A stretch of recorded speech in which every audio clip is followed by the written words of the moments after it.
So obviously, if you clicked on this video, you are not some NPC that has no concept of improving themselves. You watch all these self-improvement videos and you've already started your journey. Perhaps you're in the gym, doing nofap, doing the other 100 things we're supposed to do apparently. And I was just like you. Everything seems to be going so smoothly until it wasn't. You reach a point where it just doesn't feel right. You don't feel right. And finally, something happens that forces you to acknowledge your lack of progression. It's like, oh, you relapsed on nofap. Oh, you did that bad habit again. Oh, you're struggling mentally. You watched all these videos. You felt like you made all this effort and sacrifice, and yet you still are on square one. And this isn't going to be the type of video where I'm like, oh, well, you're just not taking action, because clearly you are. Something else is wrong. And the scary part is, even if you're watching this right now and you think everything is going good, you may be on the path I'm going to describe to a very rude awakening. Because there are 3 crucial mistakes that I made, and I'm seeing a lot of other guys make, that will act as a rubber band. You'll make a little bit of progress until eventually the tension in the band builds up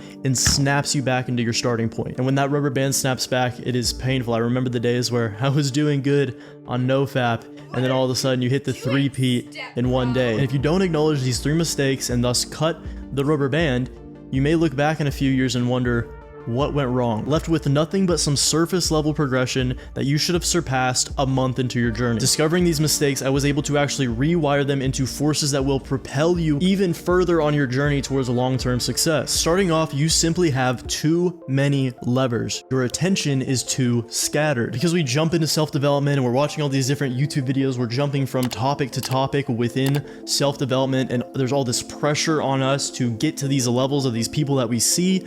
We get scattered. Therefore, our efforts are scattered and we are overwhelmed with things that we feel like we should be doing. Oh man, I need to quit porn and do an ice bath and start an agency and sleep with 50 girls and read 20 books. And granted, there are plenty of things you can do that are good. However, it's like if your main goal is you wanted to be a bodybuilder, but also wanted to compete in strongman, but also wanted to be a swimmer and a crossfitter and a mountain climber. All of those things are within fitness, but if you try all those things, you will not be exceptional in any of them. And what I mean by too many levers is you have too many goals, and thus you have too many daily tasks you feel like you need to do, or you just have loose concepts of things you want to achieve and they're not specific whatsoever. Both are very bad. What you need is a core goal, your main thing that you envision you achieving. This is your I made it. This is the heart of everything your self-development is kind of towards. Okay, so you have that, right? Everything else needs to take the back seat. And then take that core goal, we'll say 5 years, and it's like, okay, to hit this goal in 5 years, what do I need to do in 1 year? Okay, to hit my goal in 1 year, what do I need to do this month? Okay, to hit my goal this month, what do I need to do this week? Okay, to hit this week's goal, what do I need to do today? The thing you need to do today, or things, are your daily levers. Now, obviously, you can have some varying things. For example, I go to the gym early in the day and pull that lever, and then I come home and work on content and videos in my upcoming masterclass, and that's a lever. The key to this is you need to rank these levers in terms of priority and then ritualize your day.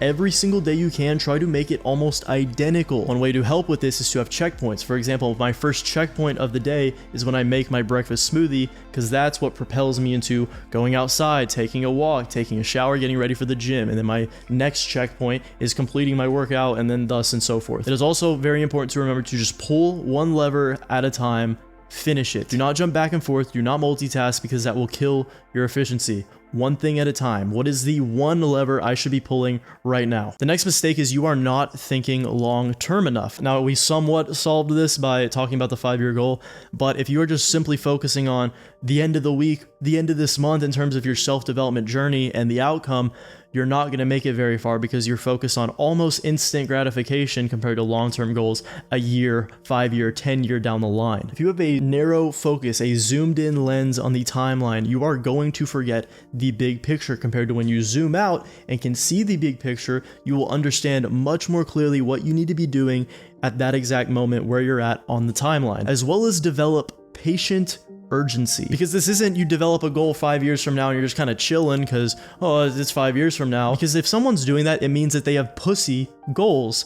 And that's not you, right? So my definition of patient urgency is you have goals on a long-term horizon that you are patient for, but goals so big that you must act urgent to actualize them. And these 2 mistakes actually happened to me very recently, like a year ago. A little bit after I started transitioning my content more towards self-development, I was in a spot where I was posting self-development stuff, but I wasn't exactly getting the growth that I dreamed of. And I was also hanging around my good friend Caleb, who is a very successful e-commerce wizard of a teenager, and he has made a lot of money drop shipping, and I wanted to try drop shipping. And all of this was time I could have been making content, could have been getting better as a creator. I wanted to make a quick buck, so I was building sites, doing all these little intricate things, setting up the AliExpress stuff, ordering the products, filming product videos and advertisements myself, and running TikTok ads, shelling out my own money to make it work. And all 3 of my stores failed. And it was only after they all 3 failed and I was just wasting too much money that I reflected on it and realized the only justification I provided myself for why I was doing this was because I was like, oh, well, if I just start making a bunch of money real quick, it'll free me up and I'll have more freedom and money to invest into my content, make more content. My only justification, even though it sucked, was actually reminding me of my actual purpose and my passion and what I actually care about is the YouTube. And the reason I did all that in the first place was because I made the 2 mistakes. I was scattering my attention, introducing way too many things I felt like I needed to be doing, too many daily levers, as well as I completely forgot or was ignoring my long-term goal. My long-term goal had nothing to do with Shopify stores, dropshipping, AliExpress, lamps. And I'm seeing this a lot in other kids. They are going ham on the gym. They think they need to be going out on dates and getting girls all the time. They're trying to start an agency with some service that they don't even care about. And the actions they're taking either represents they want short-term gratification or shows that their long-term goals lack clarity. So figure out what your thing is. For me, obviously, it was YouTube, and then do not forget it. Remind yourself of the long-term goals and don't get shiny object syndrome. However, mistake number 3 goes under almost everybody's radar, and that is SSS, subconscious self-sabotage. Our human brain can process up to 11 million bits of information per second. However, our conscious mind can only process 40 total bits. And unfortunately, what we tend to do when we get into self-improvement is we're introducing all these things into our consciousness, but it just floats on the surface of the water until it drifts away. It does not sink down into the ocean that is the subconscious mind, that is responsible for all the subconscious systems that you don't notice, but that dictate all of your actions. And the scary thing is, these systems do not listen to you. You can tell your conscious mind something and your subconscious will completely ignore you because you are not its master. The conscious is not its master. The identity is. And your identity is not the affirmations you tell yourself in the mirror. It is not the temporary confidence you get when you have a pump in the gym. Your identity is what you truly believe about yourself deep down in your subconscious, in your unconscious. Anything you try to ignore about yourself, any flaws you try to ignore, insecurities you pretend you don't have, your identity knows. So for example, back when I had the identity and the self-belief of not someone that was hated by everyone, but someone that was just, I didn't think I was a Chad. I didn't think people were particularly interested in me, and at times I did believe that people just didn't like me by default. And because of that identity I held, my subconscious mechanisms I wouldn't notice would cause me to act certain ways, reserve myself, avoid certain things in terms of social interactions, therefore causing me to act the way that would represent someone who wasn't liked by people, that has social anxiety, that had deep-rooted insecurities. Even when I was consciously trying to be more confident, be more social, all of my subconscious mechanisms, my mind's systems were not working. They were working the complete opposite direction of that. They were in line with my identity. Even if I was like, hey guys, let's do this, they were like, fuck you. Therefore, if you actually want to fix this, you need to rewire your identity. Essentially, this is discovering your ideal self, what you actually want to be,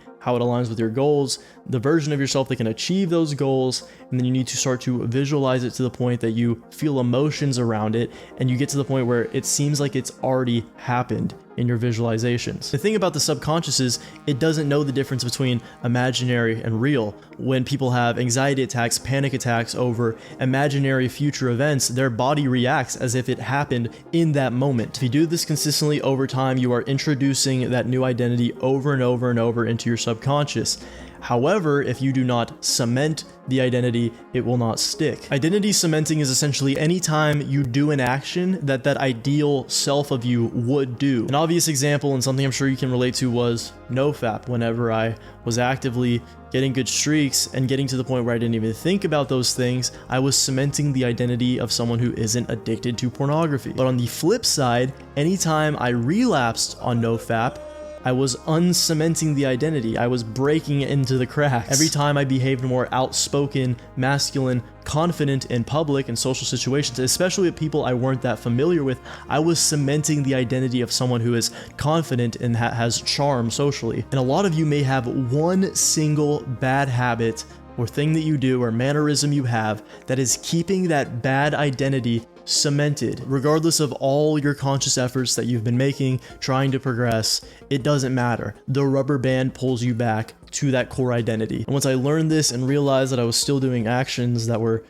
keeping my bad identity, rubber banding me back, I had to completely check myself. I can probably find the journal entry where I straight up say I have not been operating at my highest potential. And in order to prevent the actions that will keep that bad identity, you must become more mindful and self-aware. Because if your mental muscle of mindfulness is weak, you will not be able to do it most of the day, and thus you will unconsciously make the mistakes, relapse, do the bad habits that pull you back with the rubber band. And the best possible exercise for this that completely changed my life is meditation, and I have a free 5-day guided meditation series in the description. However, while it will take effort to fix these 3 mistakes, especially the last one, at first, once that identity does shift fully and all the mechanisms in your subconscious align with your true goals and your ideal self, you are going to get to the point where things start to seem effortless. Now, obviously not always. There's always going to be challenges. You're always going to be progressively overloading in everything. When you finally shift your identity and thus your subconscious mechanisms, when you discover your long-term goal and you align yourself with it, and when you figure out your daily levers and begin pulling them, you are going to begin to enter flow state, which is humans' most optimal mental state for performance. So not only will you be performing better, you will be more focused, but it will feel effortless. It will feel joyful. And if you want to know the 7 mistakes that is killing your ability to focus, killing your ability to pull the levers, and thus killing your ability to enter flow state, watch this video right here where I explain how to fix it and thus get ahead of pretty much everyone in 3 to 9 months. Here's the video. That's all I got for you. I hope you learned something. I hope you're inspired, motivated, and entertained. Bye-bye.